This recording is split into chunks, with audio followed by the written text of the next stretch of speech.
আদালতের নির্দেশ ছাড়া দেশ ছাড়তে পারবেন না অভিষেক বন্দ্যোপাধ্যায়, নির্দেশ দিয়েছে হাইকোর্ট। তবে তৃণমূলের সাধারণ সম্পাদক অভিষেক বন্দ্যোপাধ্যায়ের বিরুদ্ধে আপাতত কোনো কড়া পদক্ষেপ করতে পারবে না পুলিশ। 23শে জুলাই পরবর্তী নির্দেশ না দেওয়া পর্যন্ত বহাল থাকবে এই রক্ষা কবচ।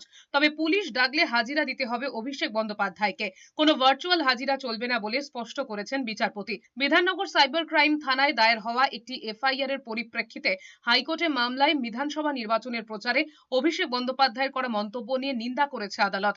বিচারপতি সৌগত ভট্টাচার্য বলেছেন, একজন সর্বভারতীয় দলের সাধারণ সম্পাদক হয়ে যদি এই ধরনের মন্তব্য করে থাকেন, তাহলে চিন্তা করে দেখা উচিত যে যদি ভোটের ফল অন্য রকম হতো তাহলে কি হতো।